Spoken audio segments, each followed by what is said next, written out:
Hello मित्रों, नमस्कार। स्वागत है आपका 45 डेज के क्रैश कोर्स में। और मैं आशीष पांडे आपको आज मानव रोग पार्ट 2 के बारे में बताऊंगा। ठीक है, देखिए कल हमने बात की थी मानव रोग पार्ट 1, आज हम देखेंगे मानव रोग पार्ट 2। ठीक है, तो कल हमने जीवाणु से और प्रोटोजोआ से होने वाले रोग देख लिए थे। आज हम उसके आगे का जो है कंटिन्यू करेंगे। ठीक है, तो उम्मीद है कल का सेशन आपको अच्छा लगा होगा और उसमें आपको जो ट्रिक मैंने बताई थी वो मजेदार भी रही होगी और आपके बहुत ही ज्यादा उपयोगी भी रही होगी। और आज हम उसके आगे बढ़ेंगे और ये पार्ट 2 हम देखेंगे। ठीक है, तो उसमें जो बचा हुआ है उसको हम कंटिन्यू करेंगे। चलिए अब यहां पर देखिए, अगर बात की जाए तो हमने जीवाणु से देख लिया था। जीवाणु से रोग CN शर्मा को LPG से D2T3 रोग हो गया जिसे काली खांसी कहते हैं। और आज हम क्या देखेंगे, फिर उसमें से हमने दूसरा भी देखा था प्रोटोजोआ से कि पापा काम पे सोते हैं। और आज हम देखेंगे कवक से होने वाले रोग। क्या देखेंगे? कवक से होने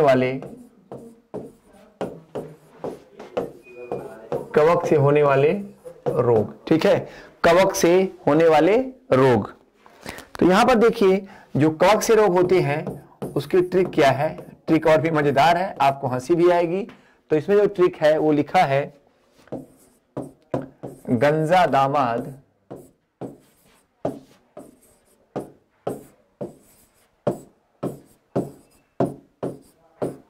खाए फ्रूट। गंजा दामाद खाए फ्रूट।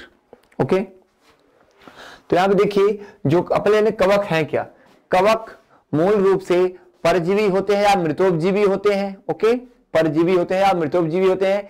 इनकी जो कोशिका भित्ति होती है कवकों की, वो किसकी बनी होती है? काइटिन की बनी होती है। ये भी क्वेश्चन आता है कई बार कि कवकों की कोशिका भित्ति बनी होती है तो किसकी बनी होती है?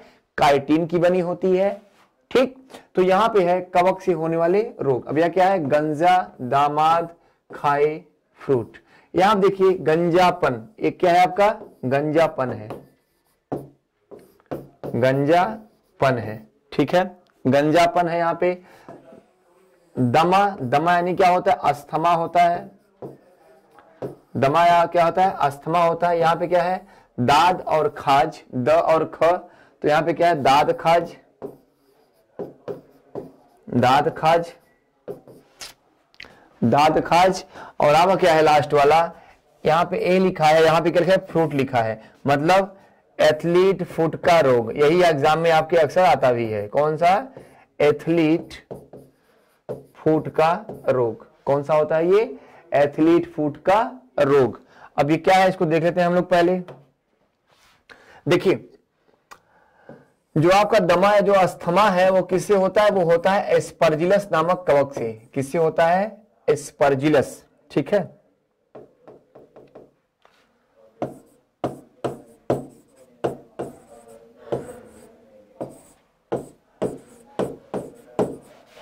एस्परजिलस नामक कवक से होता है। कौन सा? दमा या अस्थमा। फिर आपका जो दाद है, दाद और खाज, दाद और खाज, ये किससे होता है? ये होता है एक कवक है आपका ट्राइकोफाइटान। क्या है आपका? ट्राइकोफाइटान। ठीक है, और आपका जो एथलीट फुट का रोग है,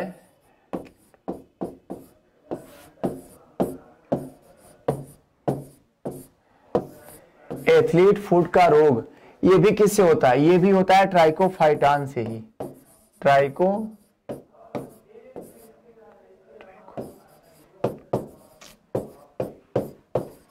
और जो ट्राइकोफाइटान होता है ये क्या है आपका?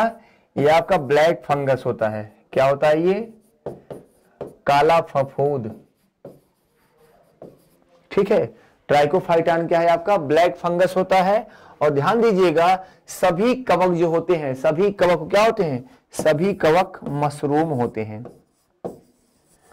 सभी कवक मशरूम से होते हैं, लेकिन सभी मशरूम को हम खा नहीं सकते। ध्यान दीजिएगा, सभी कवक मशरूम के रूप में होते हैं लेकिन सभी मशरूम को हम खा नहीं सकते। तो यहाँ पे जो कवक से बीमारी होती है वो कैसे होती है?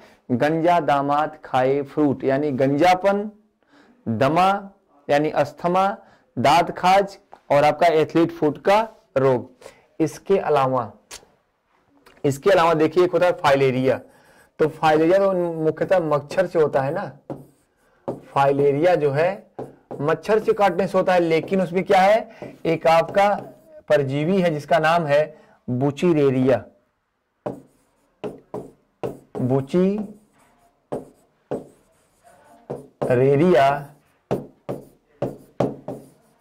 Bank of try.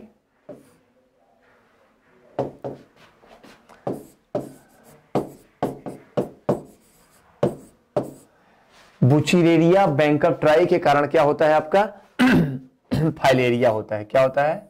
फाइलेरिया होता है। ठीक है, तो यहाँ पे कवक से होने वाले रोग हमने देख लिया।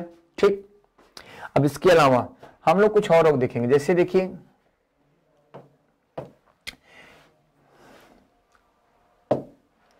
अब एक कवक है, एक आपका जीव है, जैसे कि विषाणु देख लेते हैं हम लोग। विषाणु यानी वायरस, विषाणु से होने वाले रोग,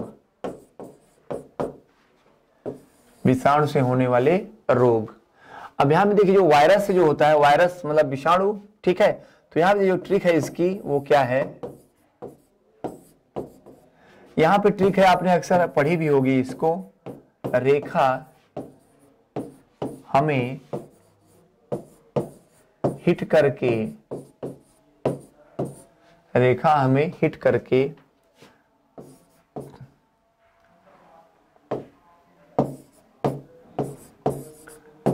पोइचे, पोइचे को हम बोलते हैं पीछे, मतलब ये एक वर्ड है पीछे, तो ट्रिक के लिए इसे पोइचे बनाया गया है। ठीक है, तो रेखा हमें हिट करके पोइचे छोड़ गई, छोड़ गई। ठीक है, अब देखिए ये ट्रिक किसकी है, वायरस से होने वाले रोगों की। अब देखिए यहां पे इसे, यहां पे रेखा यानी रेबीज, खसरा, हर्पीस, मेनिंजाइटिस, हेपेटाइटिस, ट्राइकोमा करके यहां पे साइलेंट है, पोलियो, एड्स, चेचक, छोटी माता, डेंगू, गलसुआ और आपका इन्फ्लुएंजा, इतनी बीमारियां हैं वायरस से। ठीक है, तो यहां पे रेखा हमें हिट करके पीछे छोड़ गई, यानी रेखा यानी रेबीज, खसरा, herpes, meningitis, hepatitis, trachoma, polio, AIDS, चेचक, छोटी माता, डेंगू, गलसुआ और इन्फ्लुएंजा। ठीक है, चलिए अब एक लाइन से देखते जाएंगे हम लोग। रेखा, रे से क्या होगा, रेबीज होगा। रेबीज क्या होता है, पागल कुत्ते या बिल्ली के काटने से होता है, और इसमें कौन सा वायरस होता है, रेबीज वायरस होता है। इसको हम लोग हाइड्रोफोबिया भी कहते हैं। क्या कहते हैं इसे हम लोग, हाइड्रोफोबिया।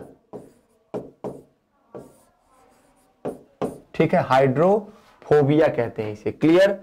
अब देखो दूसरा क्या है, खसरा। ख से क्या है, खसरा। खसरा क्या है, मीजल्स वायरस है। किससे है, मीजल्स है ये। और ये किससे होता है, मीजल्स वायरस होता है। इसमें क्या है, आपके त्वचा पर ढेर सारे दाने होते हैं, खुजलाहट होती है। ठीक है,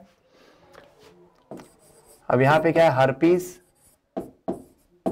हर्पीज, और ये किससे होता है, हर्पीज का वायरस है। इससे भी क्या है, त्वचा पर लाल लाल दाने होते हैं, और क्या होता है इसमें, हल्का सा चुनचुनाहट और खुजलाहट होती है। ये क्या है, त्वचा का रोग है, हर्पीज। यहाँ पे क्या है, रेखा हमें, हमें में से क्या है, मेनिंजाइटिस है। क्या है ये, मेनिंजाइटिस। कहने का मतलब क्या, जो मेनिंजाइटिस क्या है, तो मेनिंजाइटिस आपके मस्तिष्क के भीतरी भाग में एक झिल्ली होती है जिसे हम कहते हैं मेनिनजेस झिल्ली। और मेनिनजेस जो झिल्ली होती है उस पर जब वायरस का संक्रमण होता है तो हमको क्या होता है, मेनिंजाइटिस का रोग होता है। इसमें क्या होता है, हमें भूलने की बीमारी हो जाती है। ठीक है, तो रेखा हमें हिट मतलब यहां पे ह से क्या होगा, हेपेटाइटिस हो जाएगा।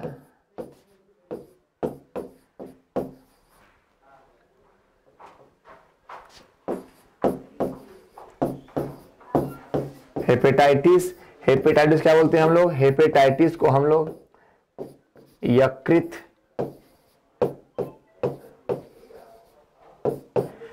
शोध कहते हैं। क्या कहते हैं हेपेटाइटिस को हम लोग, यकृत शोध कहते हैं। और यहां पे ट है, ट से क्या होगा, ट्रैकोमा।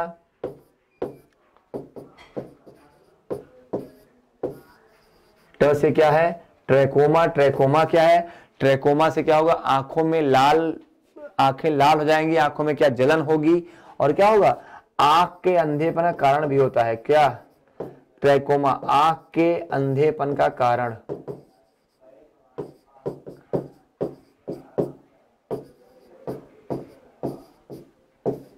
ठीक है, तो यहां पे देख लीजिएगा आप लोग, रेखा हमें हिट करके है, तो हिट हो गया यहां पे। अब देखिए करके, पोएचो आपका पोलियो, एड्स और चेचक। ठीक है, यहां पोलियो है, ये किससे होता है, पोलियोमिलाइटिस वायरस है आपका, पोलियोमिलाइटिस।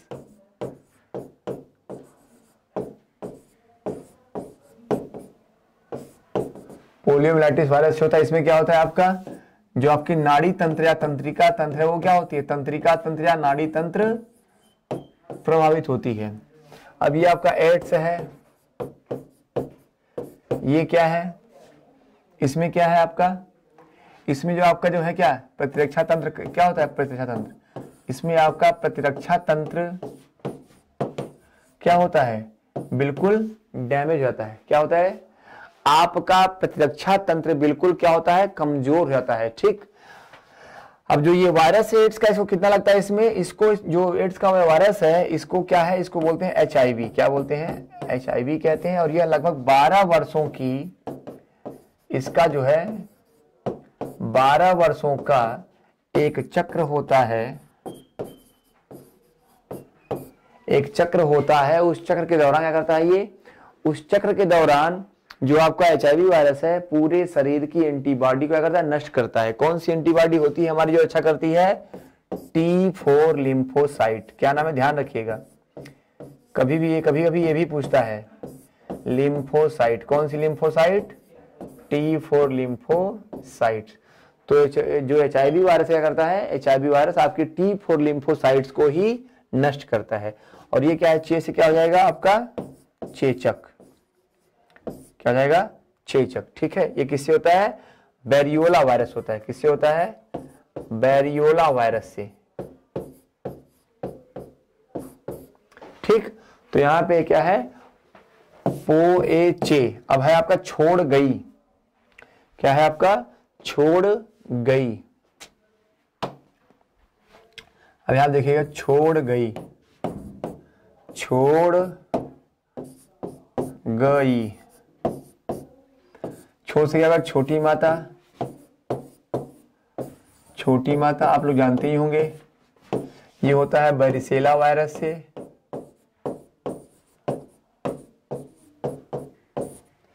किससे होता है, बैरिसेला वायरस से। आज भी देखते हैं गांव में, अगर किसी को माता दे जाए, छोटी माता देवी जो निकल जाती हैं, तो देखते हैं आज भी क्या है, दवाओं से परहेज करते हैं और उनको एक अलग स्वच्छ कमरे में रखते हैं। तो उसका जो है भले ही एक मतलब दैविक महत्व जोड़ा गया है, लेकिन अगर देखा जाए तो वहां पे भी क्या है, एक साइंटिफिक वे में क्रियाएं होती हैं। कैसे, अगर आप किसी स्वच्छ कमरे में उनको अकेले में अगर रखेंगे, उनका अच्छे से ध्यान रखा जाएगा, तो क्या होगा, वायरस का संक्रमण क्या होगा, नहीं होगा। और देखते हैं कि डेली उनको नीम से सिकाई करते हैं, नीम के पत्तों से उसको लगाते हैं, लेप लगाते हैं। तो चूंकि नीम क्या है, एंटीसेप्टिक है। ठीक है, तो नीम का, कपूर का जो लेप होता है उस पर लगाते हैं। अब चूंकि अगर वो बाहर निकलेंगे, 4 लोग से मिलेंगे, तो क्लियर सी बात है वायरस का संक्रमण बढ़ेगा। तो चूंकि एक कमरे में एकांत में उनको रखा जाता है, तो क्या होता है, वायरस का प्रसार नहीं हो पाता, और उसी बहाने क्या होता है, ये बीमारी क्या धीरे धीरे खत्म हो जाती है। तो उसमें भी क्या है, प्राकृतिक जो औषधियां हैं आयुर्वेदिक, नीम का लेप, कपूर का नारियल का तेल ऐसा जो लगाया जाता है, क्या करता है वो आपकी रोगों से रक्षा करता है। तो वहां पे क्या है, छोटी माता का जो है गांव में ऐसे इलाज होता है, ठीक है, दवाओं का बहुत इस्तेमाल नहीं करते। तो यहां पे देख लीजिएगा, तो छोटी माता वेरिसेला वायरस होती है, डेंगू, यहां पे डर से क्या जाएगा, डर से क्या जाएगा, डेंगू हो जाएगा। डेंगू क्या है, एडीज मच्छर के काटने से होता है। किससे होता है, एडीज मच्छर के काटने से होता है। और जो एडीज मच्छर है वो कैसा होता है, साफ पानी में पनपता है। कहां होता है ये, साफ पानी में पनपता है। और कब काटता है, शाम के वक्त काटता है। कब काटता है, शाम के वक्त, मतलब जब हम अपने बालकनी में बैठ के चाय पी रहे होते हैं, मतलब शाम के वक्त नहीं हो रहा है थोड़ा सा, तो शाम के वक्त ही काटता है ये। और कहां पनपता है, साफ पानी में पनपता है। तो इसलिए क्या होगा, हमको जो पीने का पानी होता है उसको हमको ढक के रखना चाहिए, ठीक है, पीने के पानी को ढक के रखना चाहिए। अब यहाँ पे ग से क्या हो जाएगा, गलसुआ हो जाएगा। ग से क्या हो जाएगा, गलसुआ हो जाएगा। तो जो गलसुआ होता है उसको क्या बोलते हैं, उसको बोलते हैं मम्स कहते हैं। क्या बोलते हैं, मम्स कहते हैं इसे। मम्स क्या है, आपकी जो पैरोटिड ग्रंथि होती है ना, पैरोटिड ग्रंथि, पैरोटिड ग्रंथि कौन सी है, सबसे बड़ी लार ग्रंथि होती है ये। क्या होती है ये, सबसे बड़ी लार ग्रंथि होती है। और पैरोटिड ग्रंथि पर जब वायरस का संक्रमण होता है तो क्या होता है, हमें गलसुआ होता है। और क्या, जो हमारे कान के निचले हिस्से क्या होते हैं, ये फूल करके बड़े हो जाते हैं, ठीक है। तो गलसुआ क्या है, पैरोटिड ग्रंथि पर जब वायरस का संक्रमण होता है तो हमें गलसुआ होता है।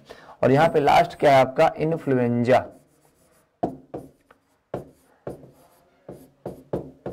क्या है आपका, इन्फ्लुएंजा। इन्फ्लुएंजा क्या है, ये एक बुखार है, ठीक है, जो किसी होता है, इन्फ्लुएंजा वायरस से होता है। तो यहां पे देखिए ट्रिक आपकी जो है, रेखा हमें हिट करके पीछे छोड़ गई। ओके, तो आप यहां याद कर लेंगे बीमारी को एक लाइन में कि रे से रेबीज, ख से खसरा, ह से हर्पीस, मे से मेनिंजाइटिस, ही से हेपेटाइटिस, ट से ट्रैकोमा, पो से पोलियो, ए से एड्स, चे से चेचक, छ से छोटी माता, ठीक है, ड़ से डेंगू, ग से गलसुआ और ई से इन्फ्लुएंजा। इसके अलावा देखिए कुछ और वायरस हैं जो कि हमारे साथ बहुत ही हानिकारक वे में हानिकारक हमारे लिए होते हैं। कैसे, जैसे H1N1। H1N1 क्या है, ये आपका स्वाइन फ्लू का वायरस है। क्या है ये, स्वाइन फ्लू का वायरस है। स्वाइन मीन्स क्या होता है, सुअर होती है, अर्थात क्या है यह सुअर के संक्रमण से निकलने वाला वायरस है। एक आपका और है H5N1। यह क्या है, H5N1 क्या है, यह क्या है, यह बर्ड फ्लू का वायरस है, ठीक है। क्या है ये, बर्ड फ्लू का वायरस है। इस वायरस को आप जानते ही होंगे, अभी तो हम चल ही रहा है, कोविड-19 कोरोना का वायरस है ये, ठीक है, ओके। और क्या है आपका, निपाह वायरस है। निपाह वायरस है, कहां मिला था ये, सबसे पहले ये मिला था केरल में मिला था, ठीक। और आपका एक है इबोला। इबोला वायरस कहां मिला था आपका, नाइजीरिया में,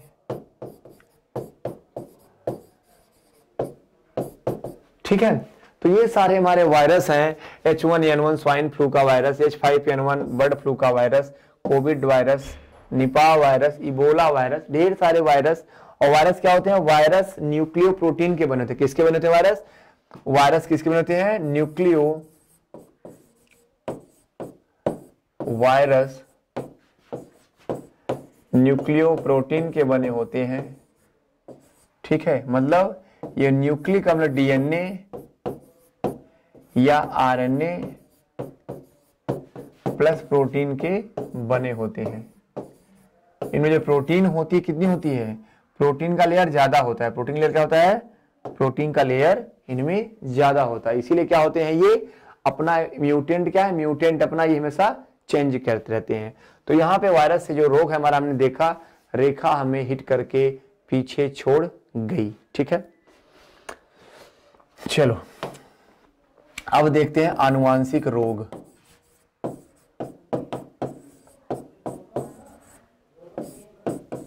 आनुवांशिक रोग।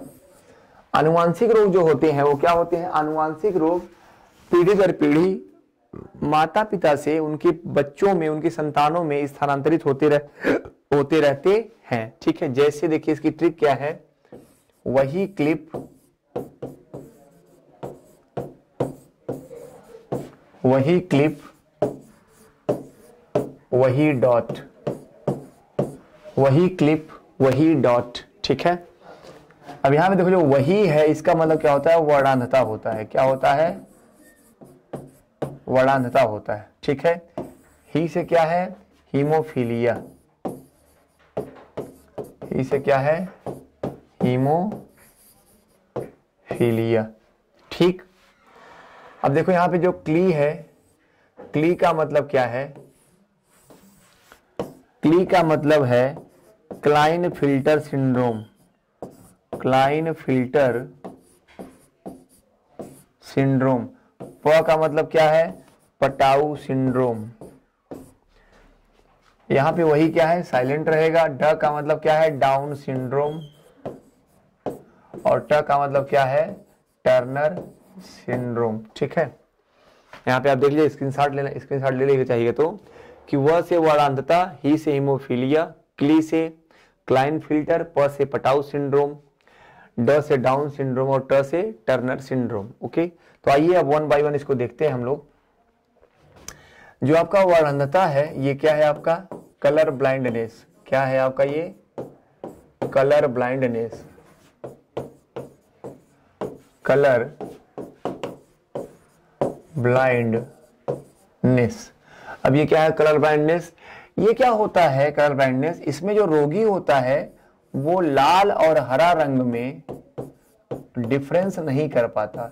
लाल और हरे रंग में डिफरेंस नहीं कर पाता। कैसे?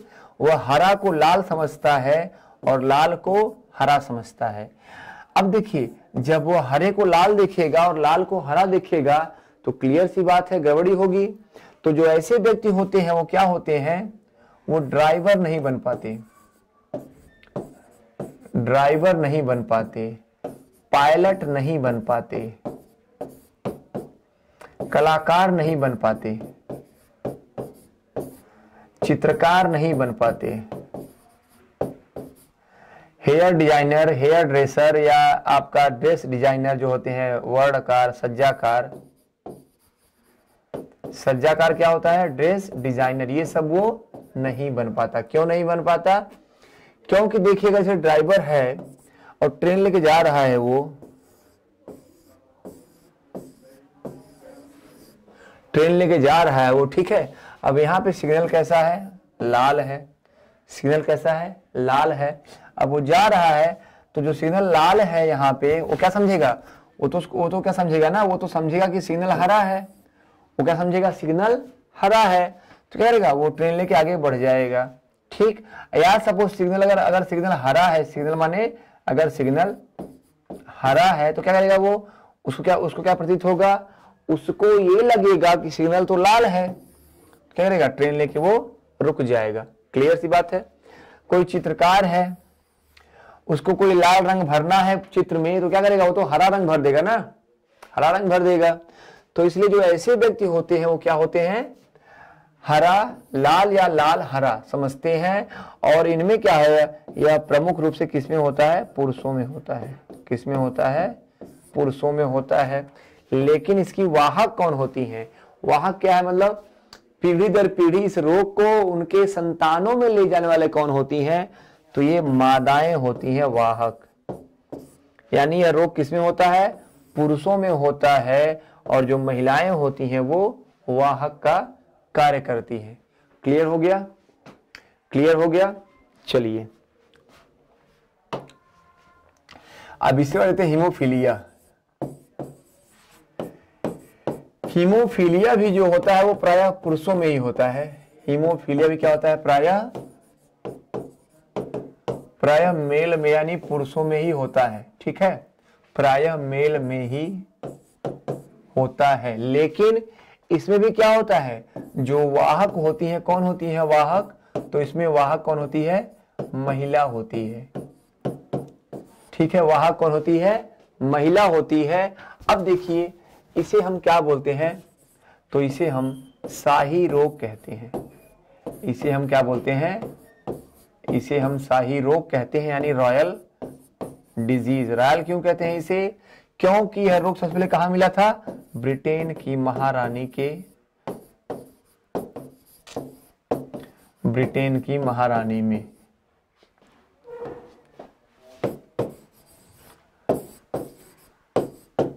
ठीक, किसमें मिला, ब्रिटेन की महारानी में। ओके, अब देखो हीमोफीलिया रोग है क्या, यह प्राय पुरुषों में होता है, इसमें वाहक महिलाएं होती हैं, इसे शाही रोग कहते हैं।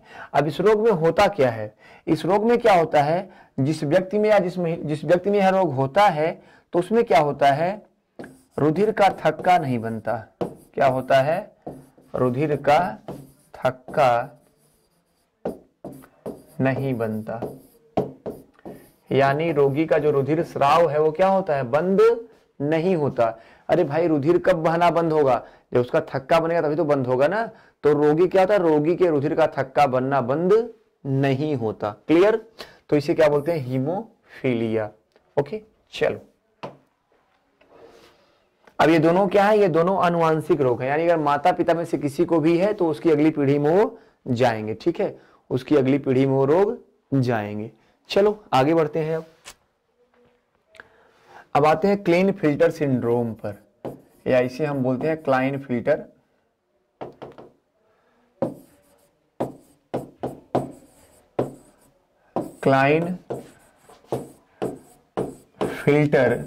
सिंड्रोम।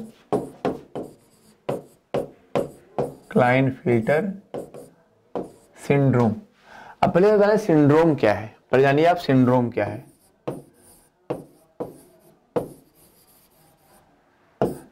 सिंड्रोम है क्या, देखिए सिंड्रोम वह अवस्था होती है जब गर्भ में बच्चे का यानी भ्रूण का निर्माण हो रहा होता है। जब गर्भ में बच्चे का यानी गर्भ में भ्रूण का निर्माण हो रहा होता है तो उसमें क्या होता है, उनके गुणसूत्रों की संख्या में परिवर्तन होता है। ठीक है, जैसे ये आपका गर्भाशय हो गया, यहाँ पे बच्चा बन रहा है, भ्रूण बन रहा है। ठीक है, तो जो ये भ्रूण है इसका क्या होता है, जो गुणसूत्र कितने होते हैं, 46 होते हैं ना, यानी 23 पेयर होते हैं, 23 पेयर होते हैं।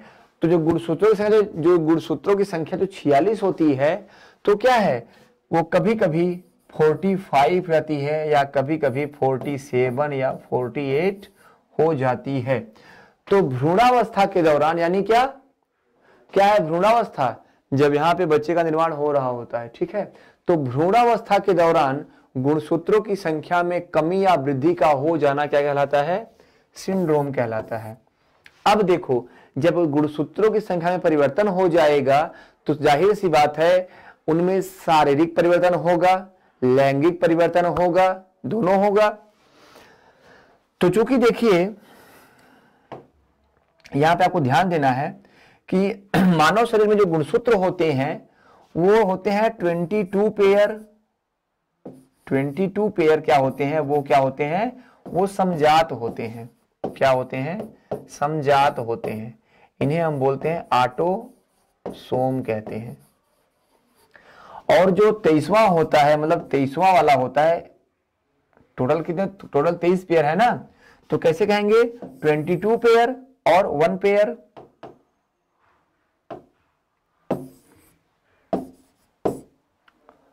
ठीक है, या इसे आप कह सकते हैं, हाँ ऐसे चलेगा ना, 1 पेयर।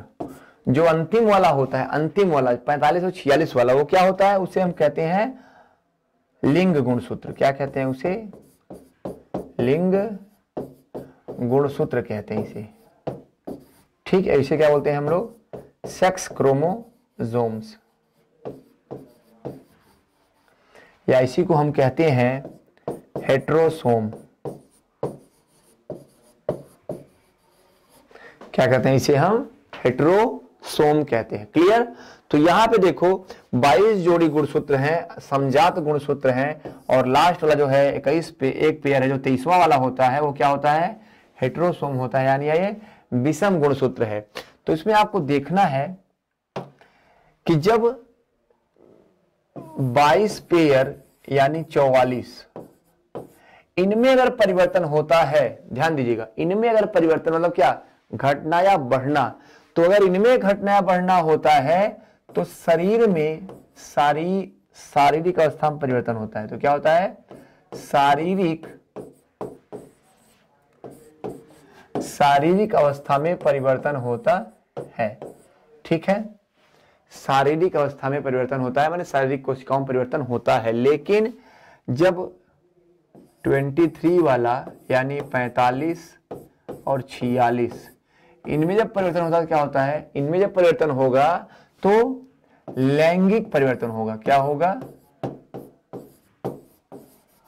तो लैंगिक परिवर्तन होगा। ठीक है, क्लियर, तो लैंगिक परिवर्तन होगा। ठीक है, चलो अब इसी में देखते हैं कि सिंड्रोम कौन कौन से में क्या क्या प्रभाव पड़ता है। तो जो आपका क्लाइनफिल्टर सिंड्रोम है, क्लाइनफिल्टर, इसमें क्या होता है, इसमें क्या होता है कि जो आपका 44वां गुणसूत्र होता है, 44वां गुणसूत्र, ठीक है, जो आपका 44वां गुणसूत्र होता है, 44 प्लस एक्स एक्स वाई, ध्यान दीजिएगा क्या होता है, 44 तो सेम है, कोई दिक्कत नहीं, लेकिन यहां पे क्या है, जो 45 और 46 है, क्या हो गया, उसमें एक एक्स बढ़ गया। क्या हो गया, एक एक्स बढ़ गया। ध्यान दीजिएगा, मैंने क्या बोला कि जब 44 में परिवर्तन होगा, 44 में परिवर्तन जब होगा तो शारीरिक दशा में परिवर्तन होगा। ठीक, लेकिन अगर 45 और 46 में परिवर्तन होगा तो आपके क्या, आपके जेंडर में परिवर्तन होगा। जेंडर मतलब क्या, लैंगिक परिवर्तन होगा, सेक्सुअल डिसऑर्डर होगा। और ये देखिए यहां पे 44 में कोई दिक्कत नहीं है, लेकिन यहां पे क्या हो रहा है, एक एक्स बढ़ जा रहा है। अब देखिए चूंकि यहां वाई है ना, तो वाई किसका लक्षण है, मेल में क्या होते हैं, एक्स और वाई होते हैं, और फीमेल में क्या होता है, एक्स और एक्स होता है, यही है ना। तो यहाँ पे क्या देखिए, यहाँ पे एक्स और वाई है, तो एक एक्स बढ़ गया। तो यानी जो क्लाइनफिल्टर होता है ये किसमें होता है, ये पुरुषों में होता है। किसमें होता है, ये पुरुषों में होता है। क्लियर। अब अगर पुरुषों में एक्स गुणसूत्र बढ़ जाएगा तो एक्स एक्स डबल एक्स हो जाएगा, डबल एक्स, तो डबल एक्स किसका लक्षण है, फीमेल का लक्षण है ना। तो क्या होगा, इनमें महिलाओं के लक्षण विद्यमान हो जाएंगे। क्या होगा, महिलाओं के लक्षण विद्यमान हो जाएंगे। ठीक है, क्या हो जाएगा, महिलाओं के लक्षण विद्यमान हो जाएंगे। और ऐसे पुरुष क्या होंगे, स्तन ग्रंथियों का विकास हो जाएगा। जो उनके वृषण होते हैं, जो टेस्टीज होती है पुरुषों में, वो क्या होगी, बिल्कुल मतलब मुलायम हो जाएगी, बहुत पिलपिली आकार की हो जाएगी, अर्थात उसमें शुक्राणुओं का निर्माण नहीं हो पाएगा। मतलब जो वृषण है वो क्या होंगे, वो उदर गुहा में ही रह जाएंगे, मतलब एब्डोमेन कैविटी में ही रह जाएंगे।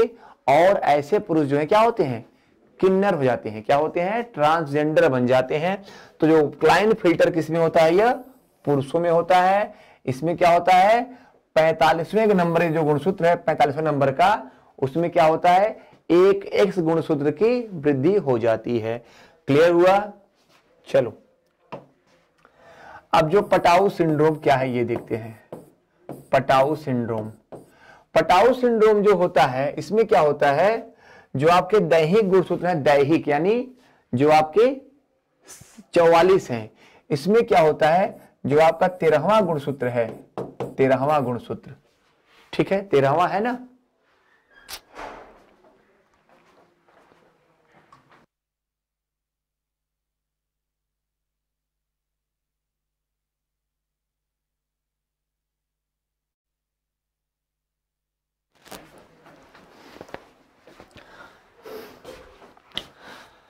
तो जो पटाऊ सिंड्रोम है, इसमें क्या होता है, जो 13वें नंबर का जो गुणसूत्र है, 13वें नंबर का, इसमें क्या होता है, एक गुणसूत्र की वृद्धि हो जाती है। 13 + 1 यानी 14 हो जाएगा। तो क्या मतलब हो जाएगा, यहाँ पे क्या हो जाएगा, यहाँ पे 13वां जो गुणसूत्र है, इसमें क्या होगा, एक गुणसूत्र की वृद्धि हो जाएगी। अब देखिए आप यहाँ पे देखिएगे, जो पटाऊ सिंड्रोम में क्या होता है, यह बच्चों में होता है। किसमें होता है, यह बच्चों में होता है। इसमें क्या होगा, बच्चों के जो ऊपर की ओठ है, ऐसे ये वाले ऊपर की ओठ है, तो ये क्या होंगे, अलग अलग होंगे, मतलब ऐसे।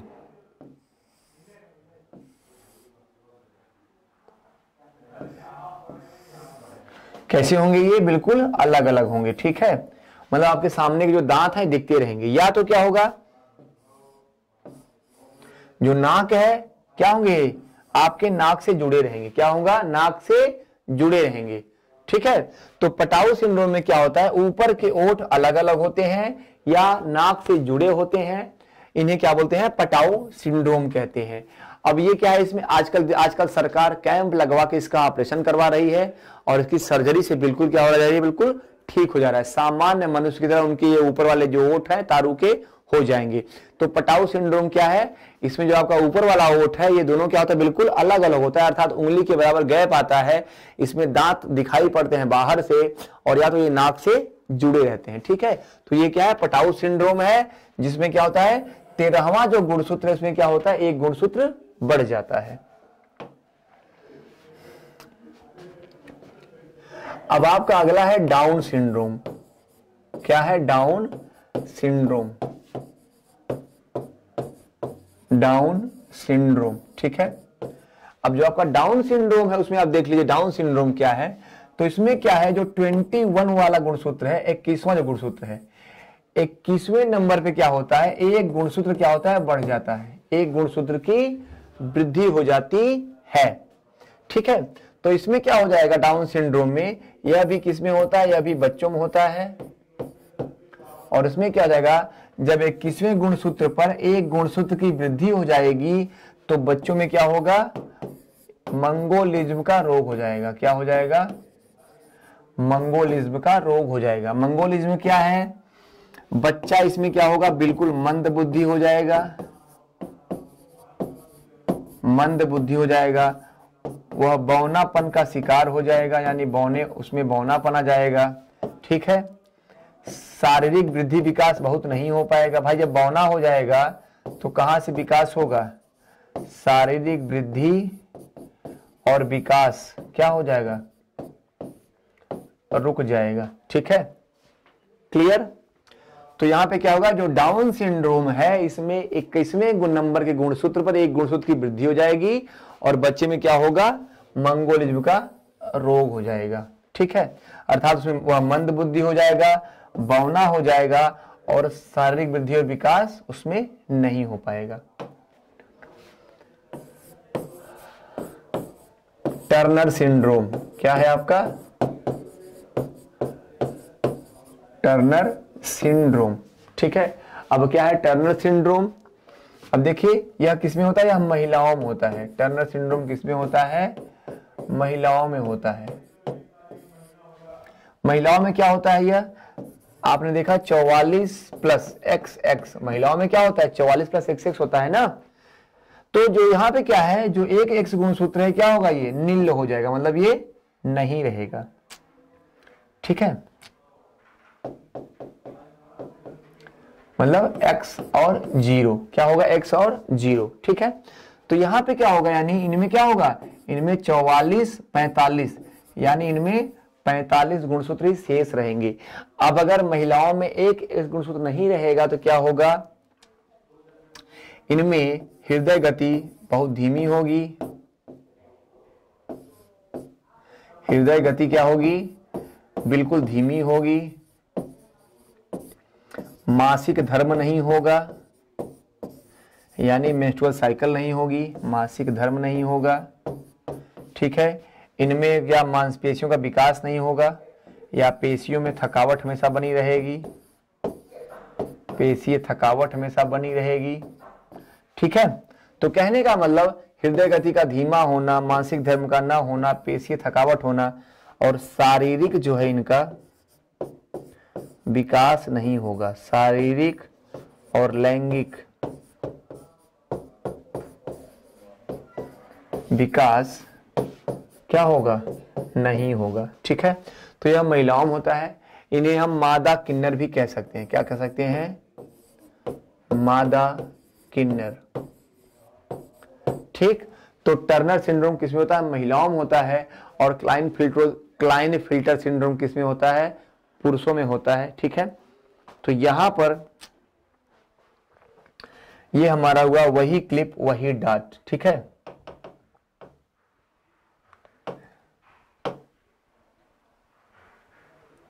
एरोगेट्री देख लें हम, क्या है, वही क्लिप वही डार्ट, ठीक है।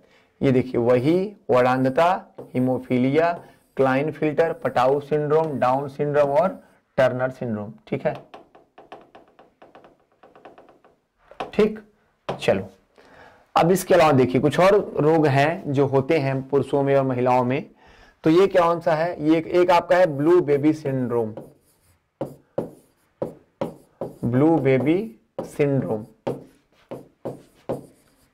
ब्लू बेबी सिंड्रोम क्या है, यह भोजन में जो बेबी फूड होते हैं उसमें क्या होता है, नाइट्रेट आयन की अधिकता से हो जाता है। किसमें होता है, नाइट्रेट आयन की अधिकता से होता है, नाइट्रेट आयन की अधिकता से होता है। कौन, ब्लू बेबी सिंड्रोम। किसमें होगा, शिशुओं में होगा। जो शिशु होते हैं उसमें क्या होता है, ब्लू बेबी सिंड्रोम होता है। या कैसे होता है, जैसे अब जो महिलाएं कुएं का पानी पीती हैं, कुएं का पानी जानते हैं, कुएं का पानी कैसा है, प्रदूषित है।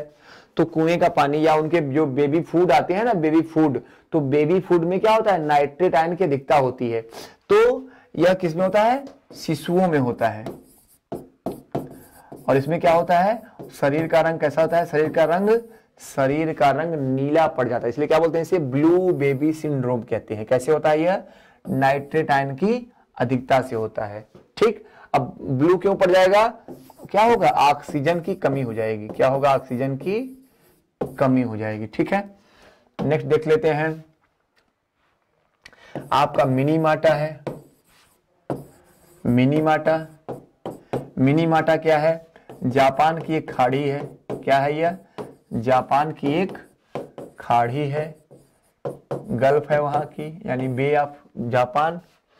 वहां पे क्या है, वहां की जो मछलियां खाता है, वहां की जो मछलियां खाएगा तो उनमें क्या होगी, उन मछलियों में पारे की क्या होगी, अधिकता होगी। क्या होगी, पारे की अधिकता होगी। ठीक है, पारे की अधिकता होगी। और इससे क्या होगा, इसको क्या होगा, शारीरिक क्या होगा, शरीर में जोड़ों में दर्द होगा। ठीक है, मांसपेशियों में दर्द होगा। तो ये क्या होगा, एक शारीरिक विकार है। ये क्या, मिनी माटा शारीरिक विकार है। मिनी माटा क्या है, जल में पारे की अधिकता से होता है। क्यों, ऐसा क्यों हुआ, एक बार क्या हुआ, जापान की सरकार ने क्या हुआ, जो वहां की खाड़ी है वहां पे क्या किया, उसमें पारे को फेंकवा दिया। क्या किया, पारे को फेंकवा दिया था। ठीक है, अब चूंकि पारा कैसा, चमकीली धातु है, इसे क्या बोलते हैं, पारे को क्या बोलते हैं हम लोग, पारे को हम क्या बोलते हैं, कृत्रिम सोना कहते हैं। कैसा कहते हैं, कृत्रिम सोना कहते हैं। चमकता है ना भैया ये। ठीक है, यह क्या होता है, अंधेरे में चमकता है। सॉरी कृत्रिम सोना नहीं कहते इसे, सॉरी फॉर दैट। तो यह पारा क्या है, अंधेरे में चमकता है। ठीक है, अंधेरे में चमकता है यह। तो यह चमकता है तो क्या हुआ, मछलियों, इसे क्या किया, मछलियों ने इसे खा लिया। तो क्या हुआ, उनमें पारा हो गया। अब उन मछलियों को जो खाएगा क्या होगा, उसके शरीर में क्या होगा, पारे की अधिकता हो जाएगी। तो पारे की अधिकता होने से क्या होता है, मिनी माटा का रोग होता है। फिर एक आता है इटाई का रोग, या फिर एग्जाम में अक्सर आता भी है। ये क्या है, जल में कैडमियम की अधिकता से होने वाला रोग है। क्या है, जल में कैडमियम की अधिकता से होने वाला रोग है। ठीक है, जल में क्या है, कैडमियम की अधिकता से होने वाला रोग है। ठीक, एक और देखते हैं, एक आपका और है हसियाकार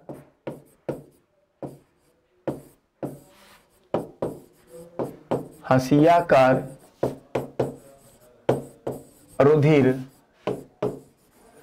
एनीमिया। हसियाकार रुधिर एनीमिया, यानी इसे कहते हैं सिकल सेल एनीमिया। क्या बोलते हैं, सिकल सेल एनीमिया। अब देखिए, अब इसमें क्या होता है, जो आरबीसी कणिकाएं होती हैं, वो क्या होती हैं, उनका जो आकार क्या है, हीमोग्लोबिन का कारण क्या है, हीमोग्लोबिन में होता है। तो ये कैसी होती हैं, ऑलरेडी तिरछाकार ऐसी होती हैं। तो क्या होता है, इनमें ऑक्सीजन की कमी होने से क्या होता है, ये इतने तिरछी हो जाती है, इतनी क्या होती है, इतनी तिरछी हो जाती है कि इनमें क्या है, हीमोग्लोबिन का संवहन नहीं हो पाता। क्या होता है, हीमोग्लोबिन का संवहन नहीं हो पाता। अब हीमोग्लोबिन का संवहन अगर नहीं हो पाएगा तो क्या होगा, सीधी सी बात है, अगर हीमोग्लोबिन का संवहन नहीं होगा तो क्या होगा, रुधिर लाल नहीं होगा, अर्थात क्या होगा, O2 का लेवल घट जाएगा ना भाई, तो रुधिर का लेवल भी घटेगा। तो ये क्या है, हंसियाकार रुधिर एनीमिया। कैसे होता है ये, इसमें क्या है, आरबीसी के अणु क्या होते हैं, बिल्कुल तिरछे हो जाते हैं, ठीक। और क्या होता है, वे ऑक्सीजन के साथ बांड नहीं बना पाते, यानी जो HB है, हीमोग्लोबिन क्या करता है, ऑक्सीजन का संवहन नहीं कर पाता, ठीक है। तो इसे क्या कहते हैं हम लोग, हंसियाकार रुधिर एनीमिया कहते हैं। क्या बोलते हैं, हंसियाकार रुधिर एनीमिया, ठीक है। तो यहां पर हमने जो है कवक से होने वाले रोग, विषाणु से होने वाले रोग, प्रोटोजोआ से होने वाले रोग और जीवाणु से होने वाले रोग, सभी रोगों को ट्रिक के माध्यम से देखा हमने, ठीक है। सभी रोगों को हमने ट्रिक के माध्यम से देखा और उसमें हमने ये जाना कि कौन कौन सी बीमारियां कौन कौन जीवों से होती हैं। तो अगर आप यहाँ पे ट्रिक याद रखेंगे तो आप कभी भी कोई रोग भूलेगा नहीं, कभी भी कोई रोग भूलेगा नहीं। और आप जैसे ही एग्जाम में ट्रिक अपने दिमाग में यहाँ पे रटेंगे, आप तुरंत उसको क्या करेंगे, हल कर लेंगे, ठीक है। तो उम्मीद करते हैं ये रोग वाला सेशन आपको समझ में आया होगा। इसके अलावा और अगर कोई भी और आपको चीजें ऐसी लगती हो कि हाँ ये चीजें हमको जाननी है या पूछनी है, तो बिल्कुल आप कमेंट बॉक्स में अपनी क्वेरीज डालिए, वहां पे आपका इसको उत्तर मिलेगा, ठीक है। तो चलिए आज का सेशन यही समाप्त करते हैं और मिलते हैं नेक्स्ट सेशन में नए टॉपिक के साथ। तब तक के लिए शुक्रिया, जय हिंद, थैंक यू।